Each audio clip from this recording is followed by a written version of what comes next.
ಕನ್ನಡಪ್ರಭ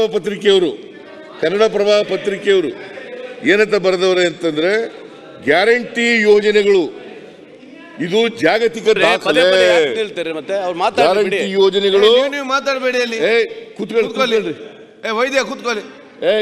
ವೈದ್ಯ ಯಾಕೆ ಮಾತಾಡ್ತೀವಿ? ಯತ್ನ ಅಗತ್ಯ ಆಗಿಂದಾಗ ಚರ್ಚೆ ಬೇಡ. ಉತ್ತರ ಗ್ಯಾರಂಟಿ ಯೋಜನೆಗಳು ಮುನಿಯಪ್ಪ ಕೂತ್ಕೊಳ್ರಿ. ಮುನಿರತ್ನ ಮಾತಾಡಿದಿರಲ್ಲ ಆಗ್ಲೇ. ಆಮೇಲೆ ಪ್ರಶ್ನೆ ಕೇಳಿ ಕೂತ್ಕೊಳ್ಳಿ ಪ್ಲೀಸ್ ಪ್ಲೀಸ್ ಪ್ಲೀಸ್. ನಮ್ಮ ಜೊತೆ ಇದ್ದವರು ನೀವು ಯಾಕೆ ಕೋಆಪರೇಟ್ ಮಾಡಲ್ಲ?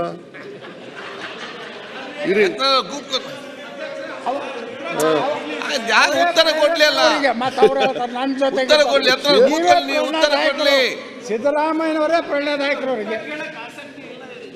ಅವರಿಗೆ ಉತ್ತರ ಕೇಳಕ್ಕೆ ಆಸಕ್ತಿ ಇಲ್ಲದೆ ಹೋದ್ರೆ ಸ್ವಲ್ಪ ಸುಮ್ಮನಾರು ಕೂತ್ಕೊಳ್ಳಿ. ಓಲಿ ಸುಮ್ಮನೆ ಗಲಾಟೆ ಮಾಡೋದೇ ಒಂದು ಕಸಬು ಅಂತ ತಿಳ್ಕೊಬಿಟ್ರೆ ವಿರೋಧ ಪಕ್ಷ ಅಂದ್ರೆ ಬರೀ ಗಲಾಟೆ ಮಾಡೋದು ಅಂತಲ್ಲ. ಪ್ರತಿಪಕ್ಷ ಫ್ಯಾಕ್ಟ್ಸು ಫಿಗರ್ಸು ಇಟ್ಕೊಂಡು ಮಾತಾಡ್ಬೇಕಲ್ವಾ? ನೀನೆಲ್ಲ ನಿಮಗೆಲ್ಲ ಬಸವರಾಜು ಅಶೋಕ್ಗೆ ಫ್ಯಾಕ್ಟ್ಸು ಫಿಗರ್ಸ್ ಇಟ್ಕೊಂಡು ಮಾತಾಡ್ಬೇಕಲ್ವಾ? ಮತ್ತೆ ಫ್ಯಾಕ್ಟ್ಸ್ ಫಿಗರ್ಸ್ ಇಟ್ಕೊಳ್ದೇನೆ ಸುಮ್ಮನೆ ಮಾತಾಡೋದ? ಇಲ್ಲಪ್ಪ ನಿನಗೆಲ್ಲ ಅವ್ರಿಗೆ ಹೇಳ್ತಾ ಇದ್ದೀನಿ. ಅಶೋಕ ವಿರೋಧ ಪಕ್ಷದ ನಾಯಕ, ಅವ್ರಿಗೆ ಹೇಳ್ತಾ ಇದ್ದೀನಿ. ಮಾನ್ಯ ಅಧ್ಯಕ್ಷರೇ, ರಾಜ್ಯಪಾಲರ ಶ್ಲಾಘನೆ ಇದಕ್ಕೆ ಇದು ಜಾಗತಿಕ ದಾಖಲೆ.